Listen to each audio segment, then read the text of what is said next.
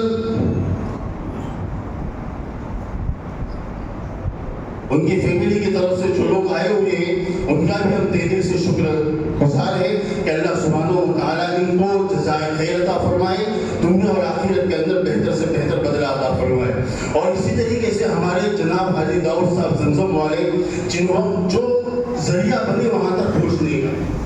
جو ہمارے لیے ذریعہ بنے، اللہ نبی نے فرمایا کہ یا تو تم خیر کا کام کرو یا خیر کا ذریعہ بن جاؤ، یا کیا کرو؟ خیر کا کام کرو یا خیر کا ذریعہ بن جاؤ، کہ جس شخص نے ایک سنت کو زندہ کیا اس کو سنت کا ثواب ملے گا، اور سنت کو زندہ کرنے کے بعد جتنے لوگ اس پر عمل کریں گے اس کا بھی ثواب ملے گا اس کو۔ حاجی داؤد صاحب ماشاءاللہ ہمارا ذریعہ بنے،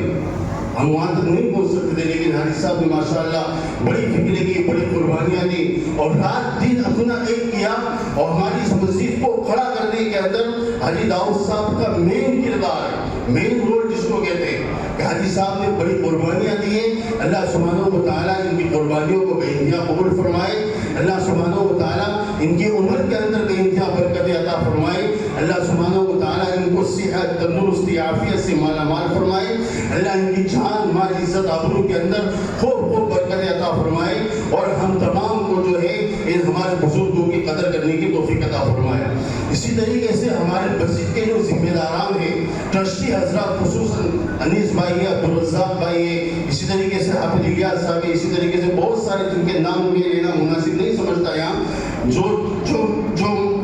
ٹرسٹی حضرات، ذمہ دار حضرات ہیں، ان کا بھی ہم تہ دل سے شکریہ ادا کرتے ہیں۔ انہوں نے بھی بڑی قربانیاں دی۔ قربانی کیسی دی ہے بھائی؟ ایک تو ہے کہ بھائی ایک کام کا حکم دے دینا کہ بھائی تم کر لو، اور ایک ہے کسی کام کو دل پر لے کر کرنا، اور اس کو ایک ہے کہ میں نے آرڈر دے دیا کہ بھائی مسجد بنانی ہے، یہ کر لو، یہ ہو جائے گا۔ ایک ہے کہ اس کو فکر بنانا، اس کو اوڑھ لینا، اور اپنی ذمہ داری سمجھ کر اس کام کو کرنا، یہ ٹرسٹی حضرات نے ماشاءاللہ کیا ہے۔ دن اور رات کبھی اس کے پاس، کبھی اس کے پاس، کبھی یہاں کبھی وہاں، ادھر ادھر کے اسفار کر کے، سفر کر کے، کہاں سے یہ لوگ آتے تھے، پیسے جمع کرتے تھے، نہ کھانے کا ٹھکانہ، نہ پینے کا ٹھکانہ، نہ راحت کا کوئی انتظام، نہ سونے کا کوئی انتظام، یہ ساری چیزوں کو قربان کر کے انہوں نے اللہ کے گھر کو کھڑا کیا۔ بڑی قربانیاں ان کی، اللہ سبحانہ و تعالیٰ ان کو بھی بے انتہا بدلہ عطا فرمائے، جزائے خیر عطا فرمائے، اللہ ان کی قربانیوں کو قبول فرمائے، اللہ سبحانہ و تعالیٰ ان کو دین دنیا کے اندر جو ایک بے انتہا ترقیات سے مالا مال فرمائے۔ اسی طریقے سے بھائی اس موقع کے اوپر ہماری جو جنپوٹ کی کمیٹی، ینگ کمیٹی، اس کو بھی ہم فراموش نہیں کر سکتے۔ بڑی قربانیاں ان کی، جیسے کہ ہمارے خالد بھائی ہیں، اسی طریقے سے ان کے جو ساتھی جنپوٹ کمیٹی کے 15-20 نوجوان جو ہمارے ساتھی ہیں، جو پوری کمیٹی ہے ان کی، انہوں نے مکمل دن اور رات کوئی کام، کوئی ٹائم نہیں دیکھا، کوئی ٹائم انہوں نے دیکھا کہ بھئی ہمارے کھانے کا ٹائم ہے، یا ہمارے سونے کا ٹائم ہے، یا ہمارے آرام کا ٹائم ہے، نہیں۔ جب بھی ان کو فون کیا گیا ٹرسٹی حضرات کی طرف سے یا مولانا کی طرف سے کہ بھئی یہ کام میں آ جاؤ، فوراً لبیک کہتے ہوئے حاضر ہو گئے۔ بالکل چون چرا کیے ہوئے کہ مولانا یہ اگر مگر لیکن کچھ نہیں، بلکہ فوراً لبے کہتے ہوئے اپنے پیروں کے اوپر کھڑے ہو گئے کہ مولانا حکم فرمائے، رشید صاحب حکم فرمائے، ہم یہ کام کرنے کے لیے حاضر۔ کہ اسی بڑی قربانی دی ہے جن پلاٹ کی ایک جماعت نے، اور پوری رات انہوں نے کام کیا ہے مسجد کے اندر، پوری رات انہوں نے کام کیا ہے مسجد کے اندر، 4 بجے 5 بجے تک۔ اور آخری مہینہ جو گزرا ہے، اس پورے مہینے کے اندر مشکل سے رات کے اندر 2 گھنٹے سوئے لوگ، مشکل سے